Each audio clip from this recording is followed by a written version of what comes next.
नमस्कार दोस्तों, आपका स्वागत है आपके अपने चैनल न्यू रॉयल कहानियों में। तो आज की अपनी कहानी का प्रसंग एक हास्यप्रद लोक कथा से है। बात बहुत पुराने समय की है। हरियाणा और राजस्थान की सीमा पर एक गांव है। उस गांव में ध्यानचंद नाम का जाट रहता था।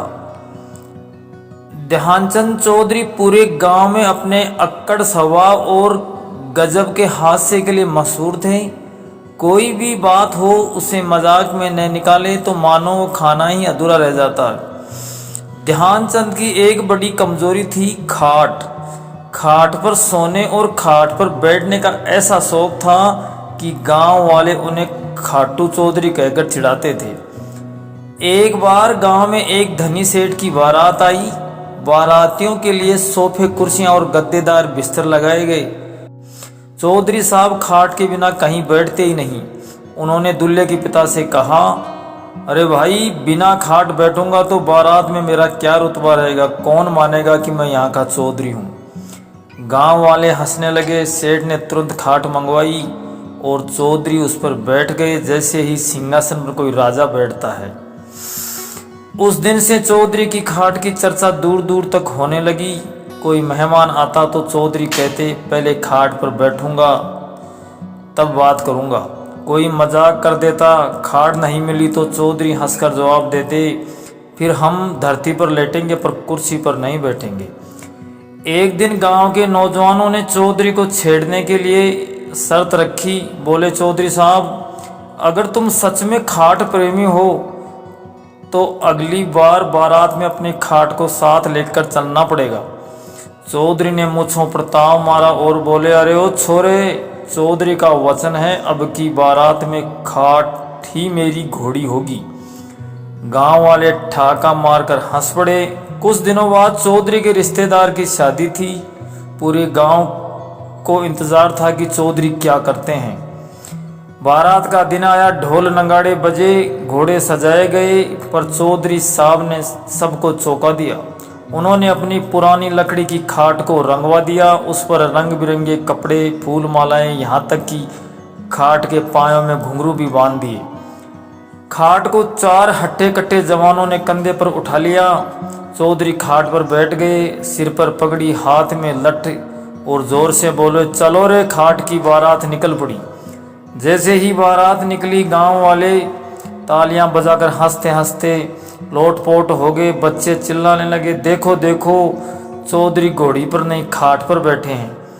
बैंड वालों ने भी मजाक करते हुए धुन बजाई। खाट पे चढ़ी चौधरी, सब पे भारी पड़ी चौधरी। जब बारात मंडप पर पहुंची तो दूल्हा घोड़ी से उतरा। चौधरी भी खाट से उतरे और दूल्हा बोला, चौधरी जी, ये क्या तमाशा है? चौधरी हंसकर बोले, भाई, तू घोड़ी पर सवार है, मैं खाट पर। दोनों की सवारी का अपना अपना रुतबा है। तू शादी कर रहा है और मैं इज्जत लुटा रहा हूँ। पूरी बारात ठाकों से गूंज उठी। शादी में जब खाना परोसा गया तो सब पंगत में जमीन पर बैठे, पर चौधरी ने साफ कह दिया कि मुझे तो खाट चाहिए। आयोजक ने सोचा अब तो मुश्किल है, लेकिन दूल्हे के पिता बोले, अरे चौधरी के बिना दावत कैसी, खाट ले आओ। खाना भी चौधरी खाट पर बैठकर ही खाया। अब शादी की रस्में होने लगी। दुल्हन की विदाई का समय आया। दुल्हन को पालकी में बिठाकर ले जाया जाने लगा। चौधरी बोले, अरे पालकी तो पुरानी रीति हो गई है, मेरी खाट ज़्यादा मजबूत है। चाहो तो दुल्हन को भी इसी में बिठा दो, गारंटी है झटका भी नहीं लगेगा। लोग हंसते हंसते बेहाल हो गए। दूल्हे के दोस्त बोले, चौधरी, कहीं तुम खाट का डोला शुरू न कर दो। चौधरी मस्ती में बोले, क्यों नहीं, अगर मेरा बस चले तो गांव की हर विदाई में खाट ही हो।